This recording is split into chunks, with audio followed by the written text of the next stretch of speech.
Bacaan dari kitab Yeremia. Beginilah firman Tuhan. Sesungguhnya waktunya akan datang bahwa aku akan menumbuhkan tunas adil bagi Daud. Ia akan memerintah sebagai raja yang bijaksana dan akan melakukan keadilan dan kebenaran di negeri. Dalam zamannya, Yehuda akan dibebaskan dan Israel akan hidup dengan tenteram. Dan inilah nama yang diberikan orang kepadanya, Tuhan keadilan kita. Sebab itu, beginilah firman Tuhan. Waktunya akan datang bahwa orang tidak lagi mengatakan, demi Tuhan yang hidup, yang menuntun orang Israel keluar dari tanah Mesir, melainkan demi Tuhan yang hidup, yang menuntun dan membawa pulang keturunan kaum Israel keluar dari tanah utara dan dari segala negeri kemana Allah telah menceraikan mereka, maka mereka akan tinggal di tanahnya sendiri. Demikianlah sabda Tuhan.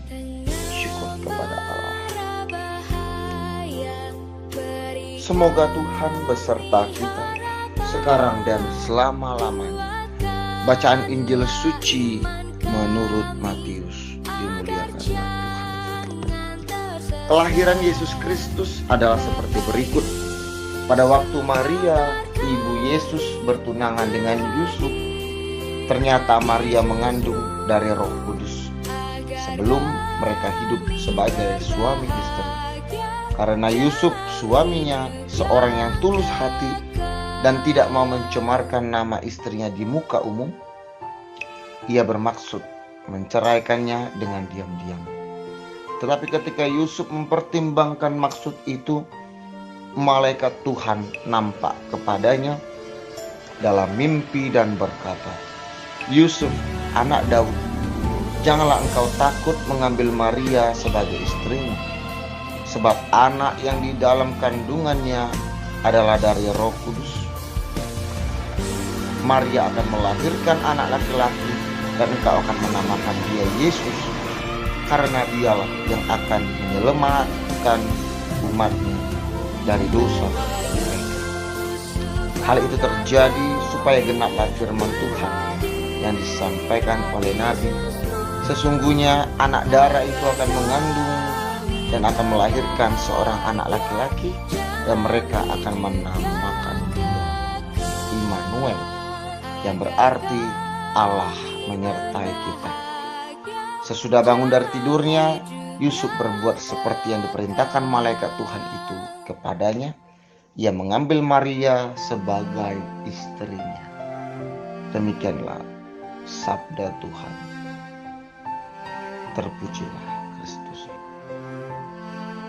Halo sahabat-sahabat insan, berjumpa kembali dalam renungan harian 18 Desember 2021. Tema hari ini ialah cinta Dia. Dalam Injil hari ini di ayat 20 bersabda, tetapi ketika ia mempertimbangkan maksud itu, malaikat Tuhan nampak kepadanya dalam mimpi dan berkata, Yusuf, anak Daud, janganlah engkau takut mengambil Maria sebagai istrimu, sebab anak yang di dalam kandungannya adalah dari Roh Kudus. Sahabat-sahabat insan, manusia mempunyai hak istimewa dari Allah, yaitu berkehendak bebas, free will. Diberi daya pikir dan akal budi, sehingga mampu mempertimbangkan dan membuat pilihan.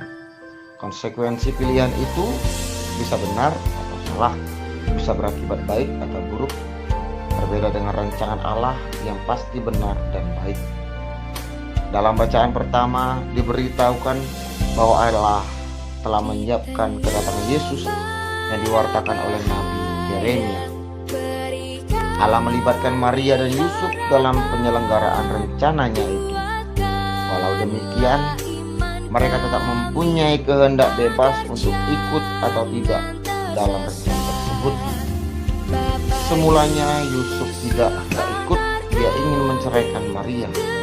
Tetapi Allah tidak tinggal diam ketika kehendak bebas Yusuf mengarah pada keputusan yang tidak sesuai dengan rencananya, Allah mengutus malaikatnya untuk memberikan petunjuk yang lebih jelas.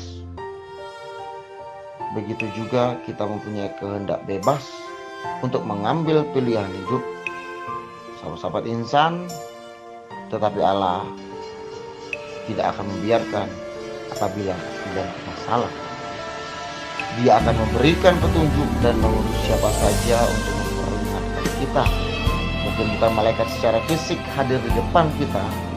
Utusan itu bisa berupa orang tua, teman, atau orang sekitar kita, atau melalui firman Tuhan yang kita baca, bahkan bisa saja lapor. Tuhan bisa menggunakan apa saja dan siapa saja untuk memberi petunjuk. Kita sering merasa Tuhan tidak memberi petunjuk ketika bimbang, padahal mungkin sebenarnya petunjuk itu telah bertebaran di sekeliling kita, hanya saja kita tidak mengerti. Masalahnya, bagaimana kita memahami petunjuk Tuhan kalau pacar membanting pintu, sontak waspadakan? Paham maksud bantingan itu? Kok bisa? Karena ada kedekatan hati, ikatan batin kuat, karena cinta. Nah, untuk paham petunjuk Tuhan, hati kita harus dekat dengannya. Ikatan batin harus kuat, sehati, sejiwa, dan seperasaan. Harus mencintai Tuhan.